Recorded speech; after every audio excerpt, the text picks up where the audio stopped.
Terima kasih Anda masih bersama kami di Political Show, dan beberapa saat yang lalu Ketua KPU Hasyim Asyari mengungkapkan pernyataan yang mengejutkan padahal putusan MK-nya belum ada. Ayo kita sama-sama dengarkan pernyataan dari Ketua KPU Hasyim Asyari yang sepertinya sudah mengetahui apa isi putusan MK.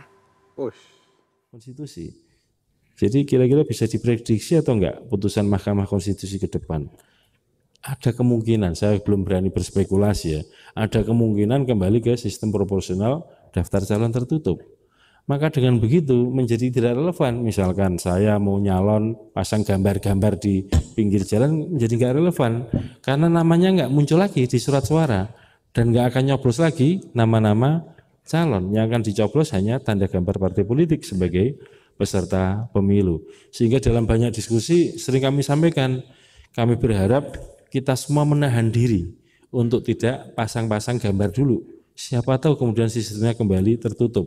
Sudah lumayan kan belanja-belanja untuk pasang baliho, iklan-iklan, nggak tahunya namanya nggak muncul.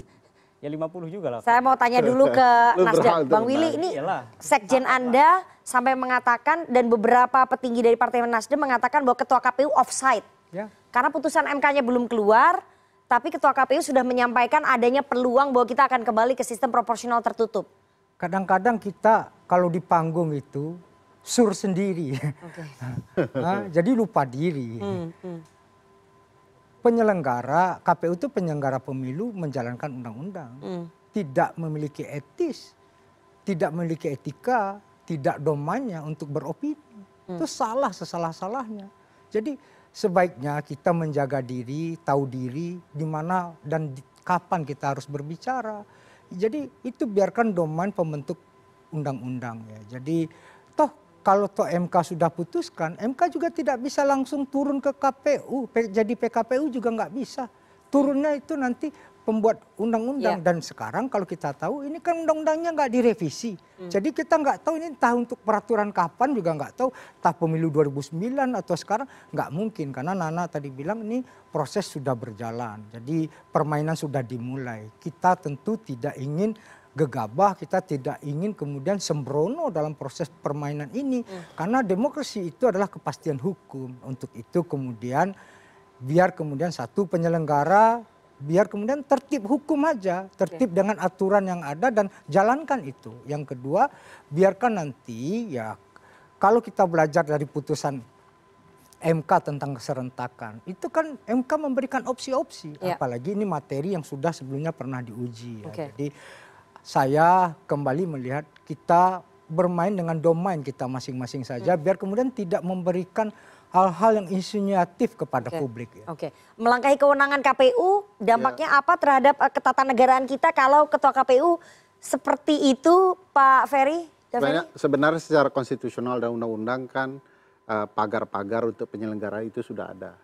Di Undang-Undang Dasar pasal 22E itu penyelenggara harus mandiri. Dia tidak boleh menunjukkan kesukaannya kepada sistem tertentu, kepada partai tertentu. Dia harus betul-betul menunjukkan kemandiriannya, tidak kemudian menganut nilai-nilai tertentu. Walaupun secara keilmuan oke lah, boleh saja. Tapi sekali lagi Ketua KPU adalah penyelenggara. Dilihat prinsip penyelenggaraan harus profesional. Tindakan itu tidak menunjukkan profesionalitasnya sebagai Ketua KPU. Dan saya merasa tidak patut ya dia hadir dalam sidang MK untuk menyampaikan perspektif pribadinya, bukan kehendak yang ditentukan oleh undang-undang dan undang-undang dasar.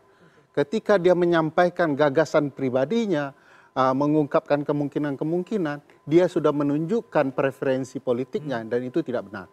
Nah, sejauh ini saya melihat memang itikat Ketua KPU personal ya, saya mau menunjuk bahwa selama ini selalu mengeluarkan pandangan-pandangan pribadi, bukan pandangan kelembagaan, bukan ketentuan yang disebut di dalam undang-undang maupun undang-undang dasar. Jadi tidak benar tindakan-tindakan yang dilakukan Ketua KPU RI. Bang Andre, apakah kemudian PDIP melihat bahwa Ketua KPU ini seperti punya preferensi tertentu dengan sistem yang kebetulan didukung oleh PDI Perjuangan? Saya kira kita harus lihat ketika dia bicara dalam konteksnya. Saya sendiri tidak mengikut, tapi tadi saya mendengar penjelasan bahwa apa yang beliau lakukan itu di dalam satu forum hukum tata negara ya kalau tidak salah. Dia tidak boleh kan, Bang? Ada dalam satu forum akademis lah, forum akademis dengan beberapa dan Asosiasi Ilmu Politik Indonesia, dia menyampaikan bahwa ada kemungkinan bahwa di dalam proses persidangan kan ada bisa putusan ya, bisa putusan tidak kan. Sehingga sebagai pelaku dia ya mereka harus mengantisipasi kemungkinan ini. Karena kalau ada perubahan kan kerja tambahan, kerja berat dan kerja tambahan lagi gitu kan.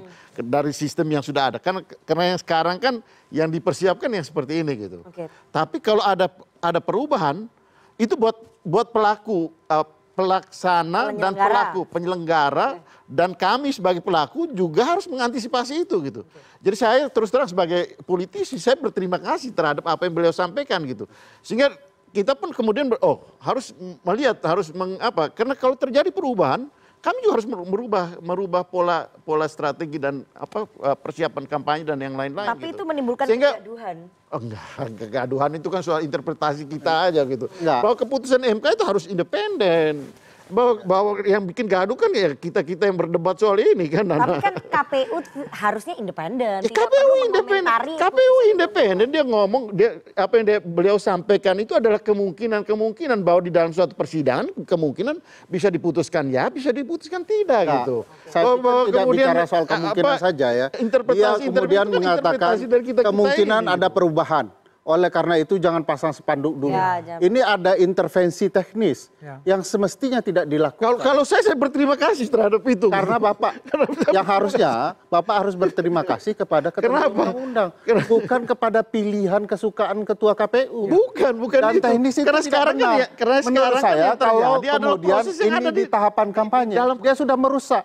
Orang sudah siap-siap, lalu dia mengatakan tunda semua. Dulu pengalaman ketika berubah di dalam ketika agak last minute gitu dan itu banyak merubah Ya, tapi kan sebagai sekarang masih agak jauh gitu, tidak masih mungkin dia sekarang masih agak jauh, masih mendingan gitu. Waduh. Dan artinya beliau menyampaikan itu. Artinya apa? Kan belum ada DCS, belum ada. Ya, belum Daftar ada caleg apa-apa. sementara lebih baik ada. itu, Nana. Nah. Sebagai saya Kita ini menjalankan undang-undang, Bang. Bukan menjalankan omongan ketua KPU. Bukan itu. Bahwa ini sekarang yang Dia terjadi. mengatakan yang terjadi bahwa sekarang jangan buat adalah spanduk dulu, Abang malah bersyukur. sekarang Kita tidak menjalankan omongan ketua KPU. Jangan terima kasih kepada dia. Kita menjalankan apa kehendak undang-undang. Interpretasi Anda. Bukan interpretasi, Abang baru Interpretasi Anda. Itu interpretasi Anda.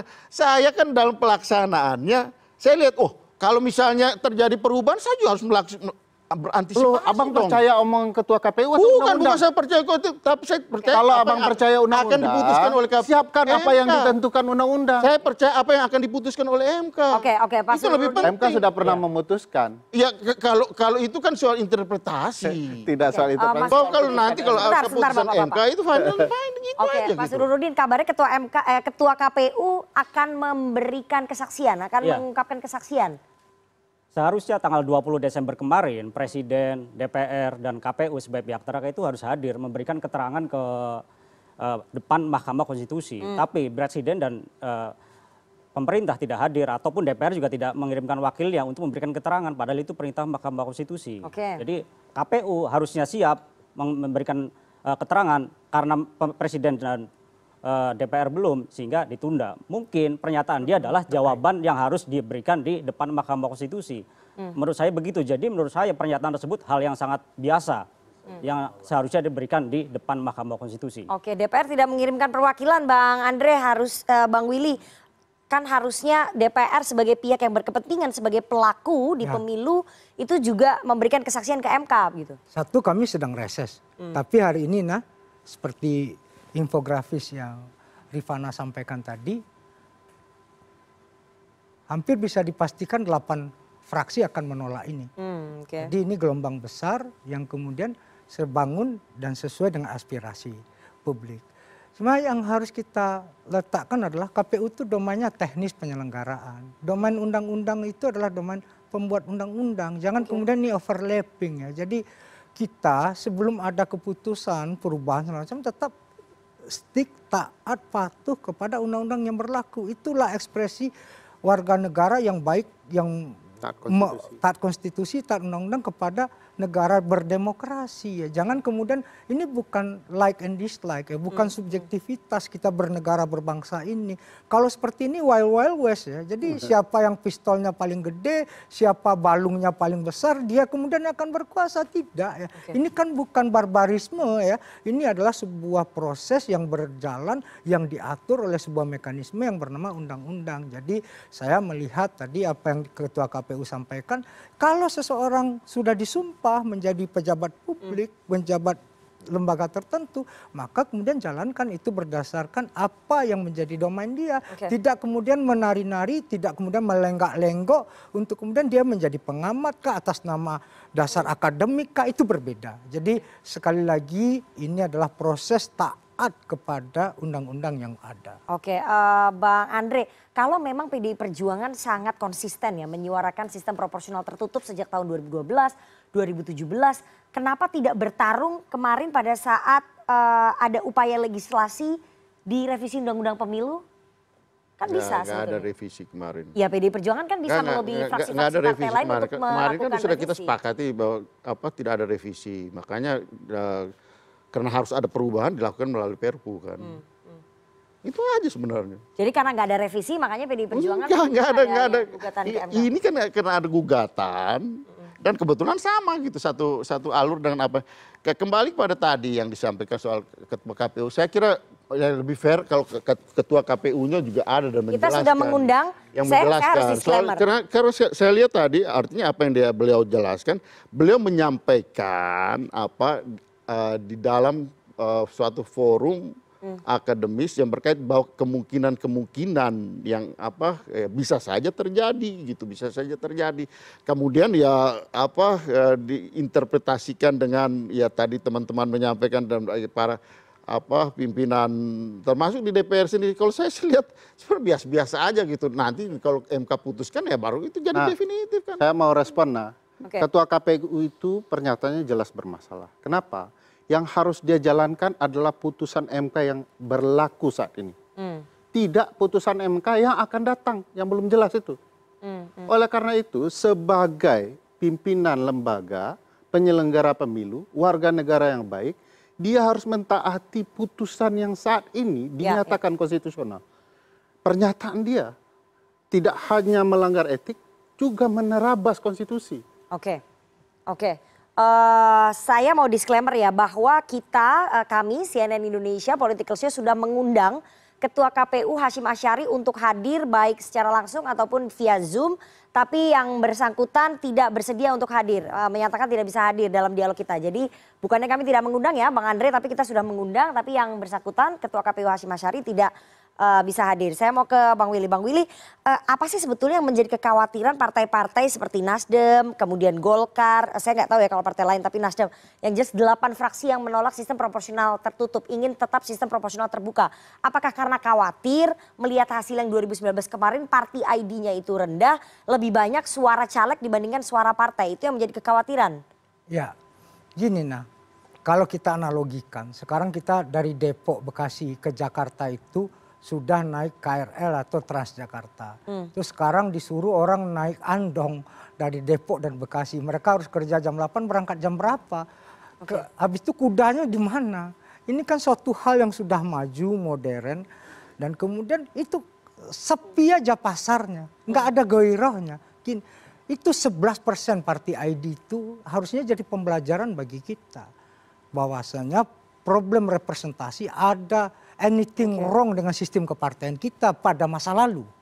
Untuk itulah kemudian dicari cara untuk kemudian bagaimana menggoirahkan itu. Dia bukalah ruang dialektika bagaimana involvement dari para wakil-wakil rakyat untuk difasilitasi oleh partai politik.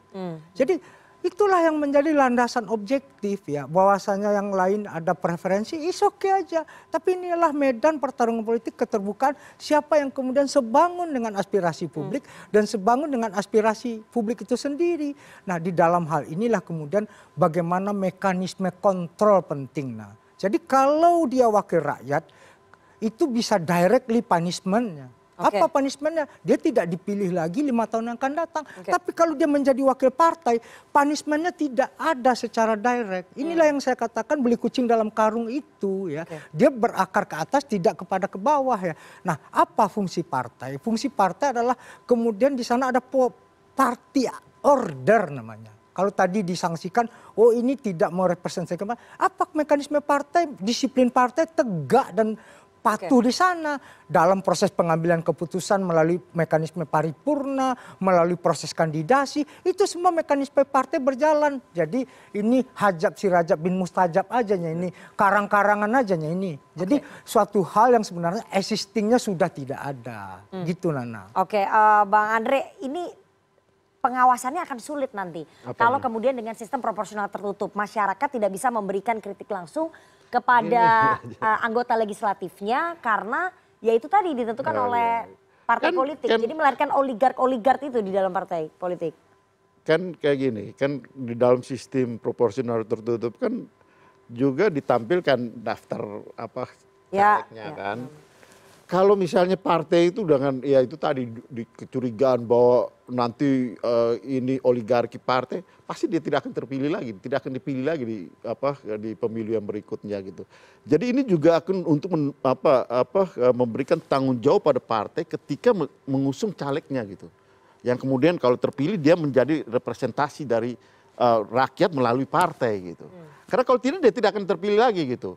Nah, ya di sini ini soal pilihan, aja gitu, soal metode untuk memperoleh sistem perwakilan tadi gitu.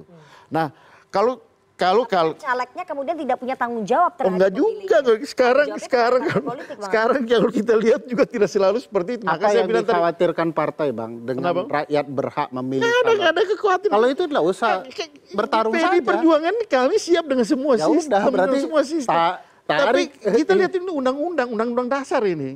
Ini undang-undang dasar, maka saya bilang dari tadi. Di undang-undang dasar pasal ini yang teman-teman ini mempersoalkan pasal 22E ayat 3 dan pemilu presiden peserta itu presiden. Tetapi partai juga berhak kemudian menentukan siapa calon.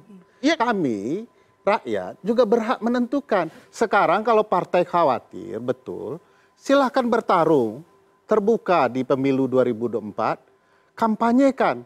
Kami silahkan Anda pilih partai, nanti kami akan menentukan calon. Silahkan kampanyekan kalau memang berani. Rakyat cenderung dalam berbagai survei lebih suka memilih siapa yang mereka anggap patut duduk di. Buktinya masih banyak juga yang pilih partai loh.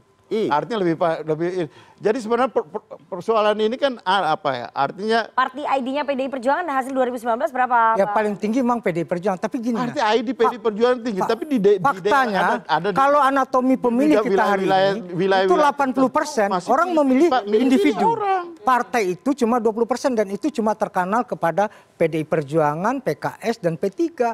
Nah, inilah yang kemudian tidak apple to apple. Jadi kita harus melihat kebijakan itu dibangun dengan sebuah proyeksi ke depan, bukan masa lalu. Tapi itu fundamentalisme. Kita bicara soal korespondensi itu yang harus kita lakukan. Mana prinsip-prinsip kedaulatan rakyat itu harus kemudian kita letakkan. Bahwasanya rakyat kemudian lebih suka, lebih cenderung memilih orang. Karena mekanisme punishment-nya, reward and punishment-nya terjadi secara langsung untuk kemudian proses kita berdemokrasi itu bergairah. Kalau itu orang milih partai langsung tutup toko. Hari ini aja megap-megap. Begitu orang nyoblos partai walaupun ada listnya di depan TPS, ini apa-apaan ini kata orang. Jadi itu ada ikatan sederhananya ikatan antara pemilih dengan yang dipilih. Saya mau menyederhanakan Jadi begini, bahwa proporsional terbuka itu rakyat memilih siapa calonnya. Proporsional tertutup, ketua umum partai yang menentukan siapa yang duduk. Jadi sederhana, tentu rakyat suka memilih. Karena kecenderungannya begitu ketua partai menentukan siapa yang terpilih, bisa saja itu orang tidak pernah hidup di dapilnya, bekerja untuk dapilnya. Jadi orang merasa siapa dia mewakili kita. Sekarang yang terjadi justru banyak seperti tadi kan itu. selalu bilang bahwa beli kucing dalam karung. Sekarang kita udah beli kucing di luar karung. Kucingnya udah kelihatan. Apakah dia bisa bekerja? Ini jadi masalah kita sebagai pemohon. Udah kita tahu kucingnya nih, ada warna kucing oranye, ada kucing hitam, ada kucing putih. Itu udah tahu. Tapi kucing ini toh sama juga tidak bisa bekerja, tidak bisa menjaga lumbung padi kita, tidak bisa mengejar tikus. Yang dia apa? Kucing ini sukanya bersolek, berdandan agar dipilih. Dari 575 Membagi-bagi anggota uang. DPR semuanya Nah, begitu. jadi Anda begini, mengeneralisir, bukan itu. Pak Surut. Jangan Ini kan salahkan hasil- rakyat dengan Ntar main dulu. kucing-kucingan ini ya. Begini, jadi Karena tidak bisa. bagaimanapun Makanya kita itu uji. pasti Karena proses apa? partai. Dari 2019 sampai sekarang. Salahkan 2009 partainya, sampai jangan rakyat sekarang, memilihnya Partai dong. melemah, partai tidak bisa mengontrol kucing-kucing yang sudah berlarian. Dia berlari ke sana kemari, tidak bisa dikontrol. Yang bisa kontrol siapa? Rakyat, tidak bisa sama sekali. Kita mencoblos pada saat 5 tahun sekali. Toh, Karena dia hanya bagi-bagi duit, itu kesalahan sehingga lain. dengan dia. Nah, Politik, kesalahannya korupsi, adalah tidak bisa rakyat berhak berpartisipasi. memilih, tapi yang Oke. berhak memecat ketua partai. Coba yang berhak memecat juga rakyat. Itu akan lain ceritanya. Jadi itulah partai harus memodernisasi diri. Undang-undang Parpol dari tahun 2008 sampai Tapi sekarang. gaya lama, bagaimana memodernisasi diri kalau Karena gayanya orang gaya sibuk lama? mempercantik diri sendiri, bukan Oke. mempercantik rumahnya. Yang mempercantik itu partai. Oke. Makanya rumahnya harus dijaga dulu. Oke, Jangan oke. buru-buru orang Oke, ini menjadi Bapak-bapak. kucing terus-menerus. Ya, Bapak-bapak, kita akan tanya kepada perwakilan teman-teman mahasiswa yang nanti akan memberikan suaranya pada pemilu 2024. Apakah teman-teman pemilih muda yang jumlahnya 60% ini lebih suka memilih ataupun mencoblos partai politik atau mencoblos calon anggota legislasi yang bisa mereka titipkan pesan soal persoalan-persoalan di dapilnya. Nanti kita akan tanya ke teman-teman mahasiswa, jangan kemana-mana, tetap bersama kami di Political Show.